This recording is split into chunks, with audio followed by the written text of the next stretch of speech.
तमिलनाडु में आज ही डीएमके नेता और वहां के चीफ मिनिस्टर एमके स्टालिन ने काले कपड़े पहनकर डीलिमिटेशन बिल को जलाया। यह सरकार जिसको अगर धोखा देने के क्रम में हम रखेंगे तो एक नंबर से ऊपर भी जो नंबर आ सकता है वो इस सरकार की आएगी। तीनों बिल, चाहे वो महिला आरक्षण बिल हो जिसका नाम मैंने और हम लोगों ने सवर्ण महिला आरक्षण बिल कहा है, क्योंकि उसमें ओबीसी महिलाओं का कोई स्थान नहीं है। यह एक सबक है, यह सबक है इस देश के एप्स्टीन फाइल के उस हीरो का जो अपने नाम पर एक फिर सिनेमा बनाए धुरंधर। हम तो जानते हैं पहले से बना हुआ है एप्स्टीन फाइल, और जो दावा करते हैं एप्स्टीन फाइल में रहने के बावजूद दावा करते हैं कि इस देश के महिलाओं का वो ख्याल रख रहे हैं। ख्याल किस तरह का ख्याल? जो वो वीडियोस देखे होंगे, हैवानियत का जो वो चेहरा देखे होंगे, छोटे छोटे बच्चों के साथ जो हाल हुआ था, तो वो समझ गए होंगे कि किस प्रकार का ख्याल उस वीडियो में आने वाले लोग इस देश में रखेंगे।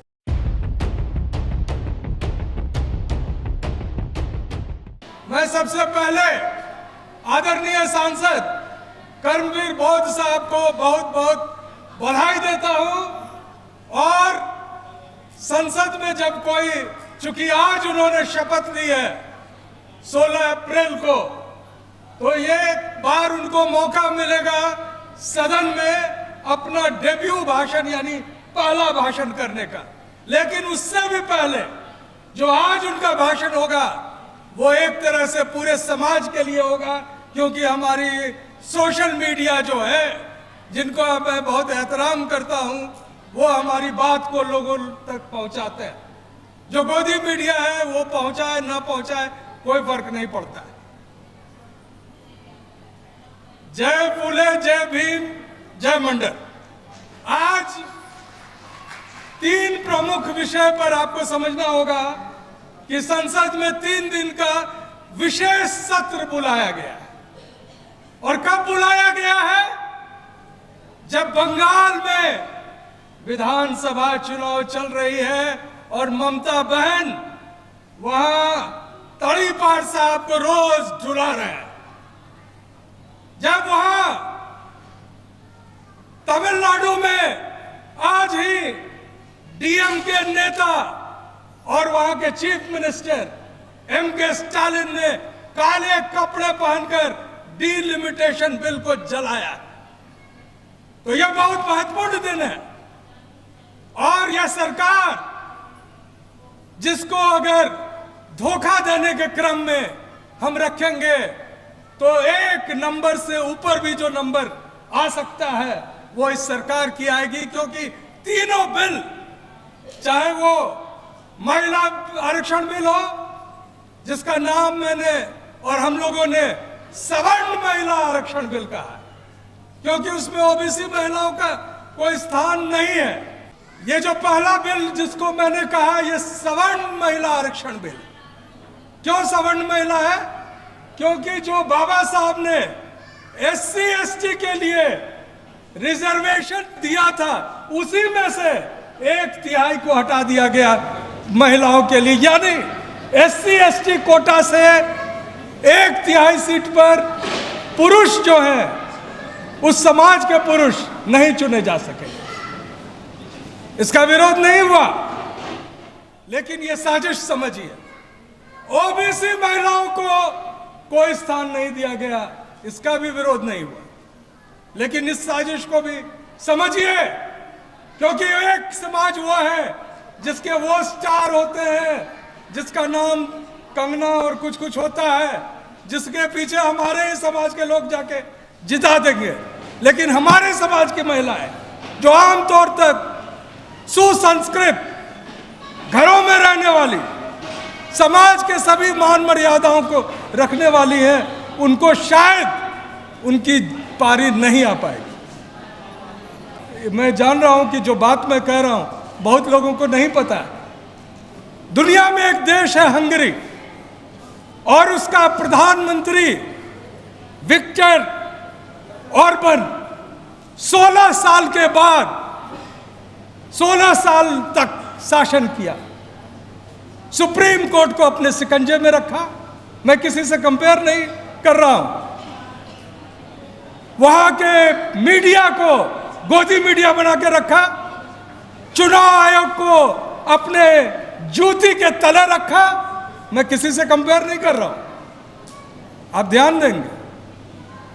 और एक फर्क जरूर था सर, वहां बैलेट से चुनाव हो रहा और फिर डिलिमिटेशन किया वहां, यानी परिसीमन किया, और इस तरह से किया कि उसको हरा नहीं सकता था कोई।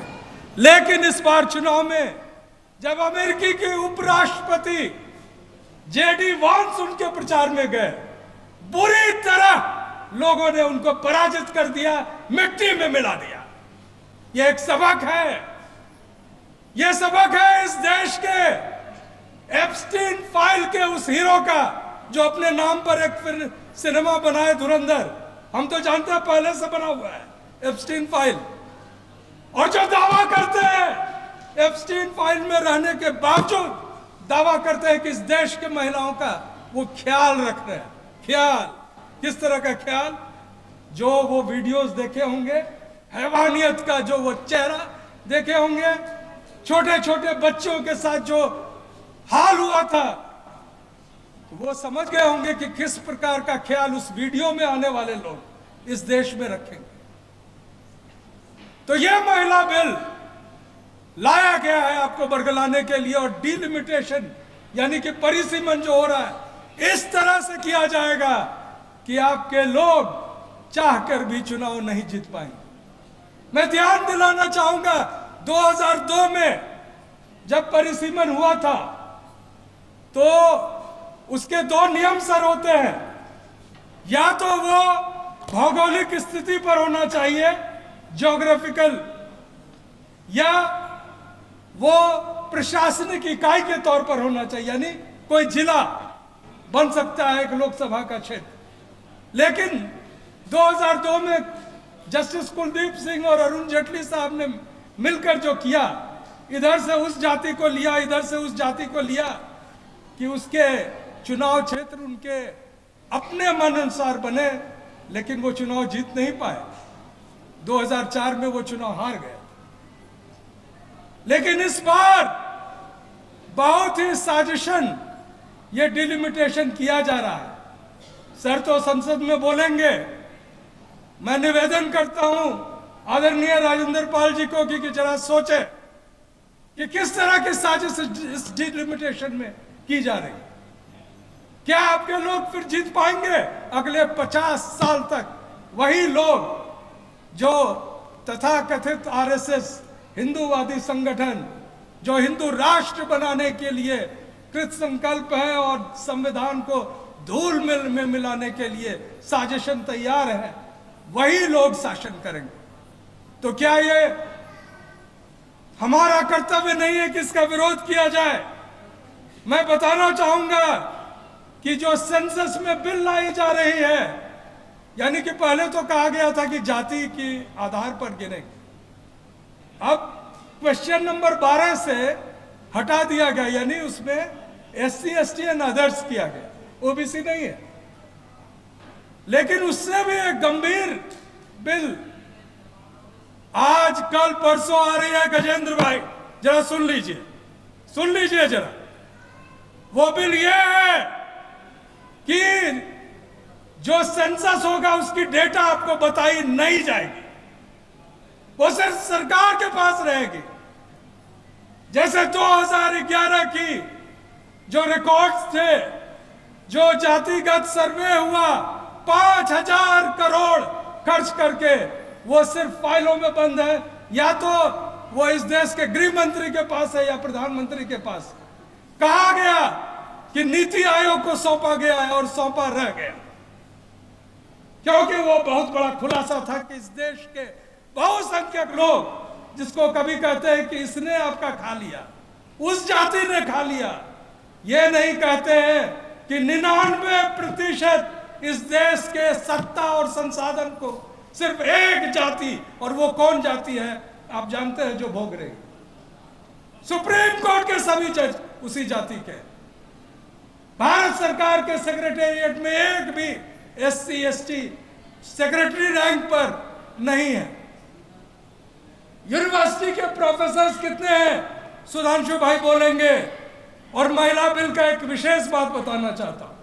मंडल कमीशन में यह कहा गया था कि सभी असमान लोगों को समान मानना एक बहुत बड़ी भूल होगी। There is no equality among unequals. तो महिलाएं एक समान है, हमारी जाति के भी महिलाएं एक समान है। रतन लाल जी के कॉलेज की प्रिंसिपल महिला है, आरक्षण की हकदार है। लेकिन पूछिए, उन्होंने ऐसा कुचक्र मचाया कि एक ओबीसी प्रोफेसर को आत्महत्या करनी पड़ी। ऐसा कुचक्र बनाया कि रतन लाल जी चूंकि दलित है, दलितों की बात करते हैं, बहुसंख्यकों की बात करते हैं, इसलिए उनका प्रमोशन रोक दिया गया है। उनके प्रिंसिपल बनने का आवेदन को फाड़ कर फेंक दिया गया कोर्ट के आदेश के बावजूद। ऐसी महिलाओं को आरक्षण मिलेगा, लेकिन ओबीसी महिलाओं को उसमें कोई स्थान नहीं मिलेगा। तो ये बात आज हमारे और आपके माध्यम से, और आदरणीय राजेंद्र पाल गौतम जी हैं और हमारे माननीय सांसद कर्मवीर जी हैं, दोनों से मैं अनुरोध करूंगा कि अगर उनको बोलने का मौका नहीं मिले तो कम से कम लिखकर अपनी बात स्पीकर को जरूर दें। और वो राज्यसभा में स्पीकर नहीं, यानी वाइस प्रेसिडेंट ऑफ इंडिया जो कि RSS के हैं, उनको लिख के दें और वो पत्र जारी करें और कहें कि ये धोखा जो आप जनता के साथ कर रहे हैं ये नहीं चलेगी। हंगरी में भले EVM नहीं था, लेकिन यहां भी जब जनता उठ खड़ी होगी तो आपको भागने का जगह नहीं मिलेगा। एप्स्टीन फाइल तो हम देख ही चुके हैं, लेकिन एक और दिलचस्प बात आपको बता रहा हूं। हंगरी के प्रधानमंत्री के एक दोस्त है, और उस दोस्त को हंगरी का सबसे अमीर आदमी बनने में सिर्फ 4 साल लगे। अब मैं भारत के प्रधानमंत्री के किसी दोस्त की बात नहीं कर रहा हूं, हम लोग को करनी भी नहीं चाहिए, कोई कानून आ जाए। हमारे 2 प्रवक्ता हैं राजद की, JNU की, प्रियंका भारती जी है, कंचना यादव है। उन्होंने जब कुछ सवाल उठाए तो उन पर गौतम बुद्ध नगर थाने में केस FIR हो गया। तो हम तो नाम लेते नहीं, आप समझिए एप्स्टीन फाइल में किन का नाम है, किन किन का नाम है। अनिल अंबानी जी का तो बोल सकते हैं, वो तो है ही, लेकिन उनके साथ जो लोग हैं वो जाकर इजराइल में जैसे मंगलसूत्र दक्षिण भारत में पीछे से पहनाते हैं ना, वैसे ही एक ऐसे पदक को धारण किए जो पदक था ही नहीं, वहां बनाया गया था, एक दिन के लिए मनाया गया। और एक आखिरी में बात में कह के अपनी बात समाप्त करूंगा कि यह देश सिर्फ बिका नहीं है, इजराइल का गुलाम भी बन गया है। मैं कल विजयवाड़ा से आ रहा हूं और हैदराबाद में भी देख चुका हूं। आप सबको पता है कि ईरान में युद्ध चल रहा है, और इजराइल का जितना वो ड्रोन और जितने उसके हथियार हैं, उसमें से अधिकांश कहां बन रहे हैं आपको पता है? अधिकांश हथियार हैदराबाद में बन रहे हैं, अडानी साहब के कंपनी के सहयोग से। तो हम कैसे इस देश पे और इस विदेशों में विश्व गुरु बनेंगे कि विश्व गुरु बनेंगे? नैतिकता की बात कहां करेंगे? तेल लाने के लिए हम कहते हैं कि हम ईरान के दोस्त हैं, और ईरान ने तो कह दिया कि हम शुक्रगुजार हैं भारत की जनता का। उन्होंने कभी नहीं कहा भारत की सरकार, और भारत की जनता जानती है कि सच क्या है और कहां पर नैतिकता होनी चाहिए। और मैं इसी उम्मीद के साथ कि आज जो बिल लोकसभा में लाए जा रहे हैं, उस बिल का अगर संसद में पास किया जाएगा तो यह विरोध सड़कों पर होगा और जरूर होगा और मुनासिब ढंग से होगा, इतने जोरों से होगा कि इसको सरकार को वापस लेना पड़ेगा। जय संविधान।